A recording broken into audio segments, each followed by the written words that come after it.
Please like, share, and subscribe for more videos. Let's go! Si Tito Pogi at ang nilalang sa tubuhan ng Alingaro, final part. Mabilis na isinara ng matanda ang pinto ng kubo. Sabay patay ng gasera, nilamon ng dilim ang buong paligid. Tahimik, pero mula sa labas, rinig na rinig nila ang paghinga. Mabagal, malalim, parang may malaking hayop na umiikot sa kubo. Hindi gumagalaw si Eric, namumutla na siya. Tito, mahina niyang bulong. Amoy nila tayo. Hindi sumagot si Tito Pogi. Nakikinig lang siya dahil hindi lang isa ang naririnig niya. Marami, paikot-ikot, gumagapang sa ilalim ng kubo. May umaakyat pa sa bubong at maya-maya may nagsalita sa labas. Boses ng matanda. Buksan mo, nanlaki mata nilang lahat dahil katabi nila ang totoong matanda. Nanginginig ito habang napapapikit. Ginagaya nila tayo, bulong niya. Tinutokso nila ang isip. Biglang kaka. May mahahabang kuko na kumalmot sa dingding ng kubo. Mabagal, parang nilalasap ang takot nila. At pagkatapos, katahimikan ulit. Lumipas ang ilang minuto. Walang gumagalaw hanggang sa tumayo ang matanda. May oras pa tayo. Binuksan niya ang isang lumang kahon sa ilalim ng sahig. At doon, nakita nila ang lumang mapa ng ilalim ng Alingaro. May tunnel. Mahabang tunnel sa ilalim mismo ng tubuhan. Doon sila nanggagaling, sabi ng matanda. May pugad sila sa ilalim. Araw sila natutulog. Pero kapag gabi, umakyat sila. Napatingin si Tito Pogi sa mapa. Sa gitna ng tunnel, may nakasulat na iisang salita. Balon. Ano yan? Tanong ni Eric. Tahimik ang matanda bago sumagot. Yan ang pinanggalingan nila.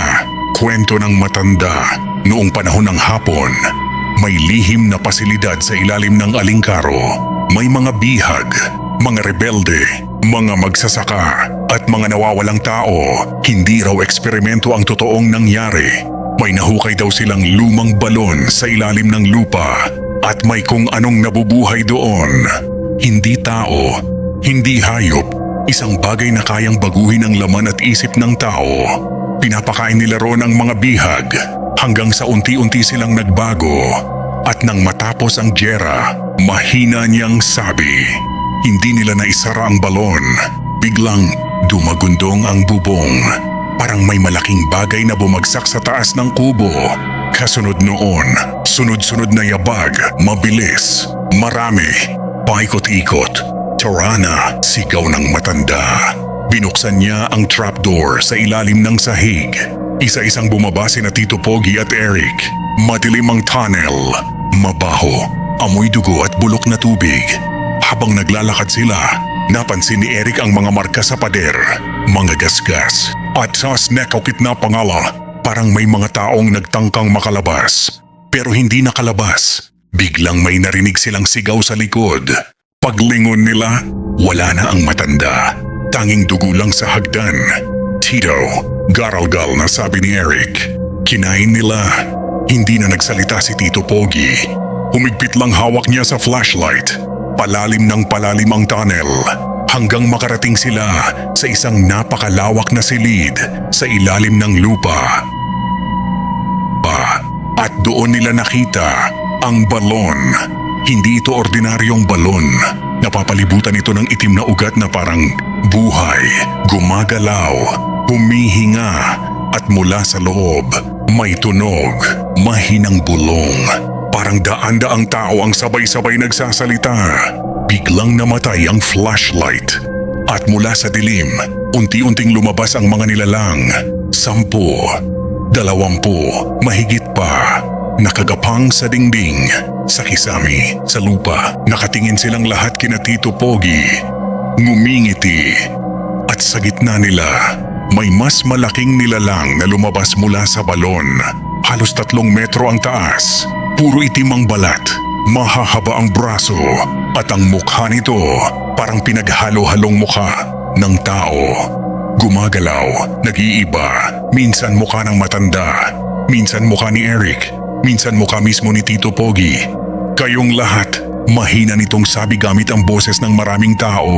Pagkain, biglang nagsitakbuhan ang mga nilalang. Napamura si Eric. Tumakbo sila habang hinahabol ng mga nilalang sa tunnel.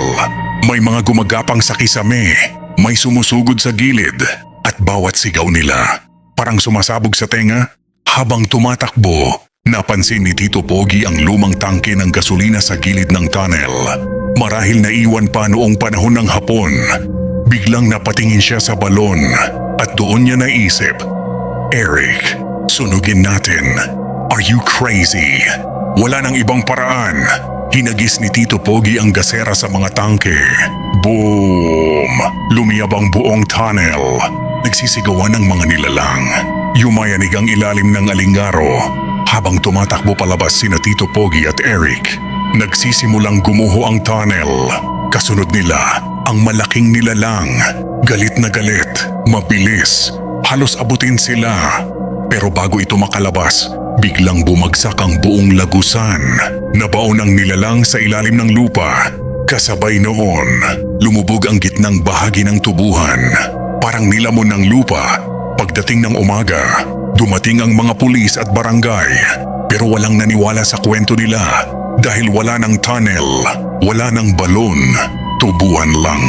Tahimik, parang walang nangyari. Lumipas ang ilang linggo. Unti-unting bumalik sa normal ang alingaro. Wala nang nawawala. Wala nang kakaibang tunog sa gabi. Akala nila tapos na hanggang isang gabi. Habang bumibiyahe si Tito Pogi pa uwi, may nakita siyang lalaking nakatayo sa gitna ng kalsada. Payat, hubad, puro putik. Dahan-dahang tumingala ang lalaki at ngumiti, abot hanggang tenga. Pagkatapos, nagsalita ito gamit ang boses ni Eric. Tito, gutom pa kami.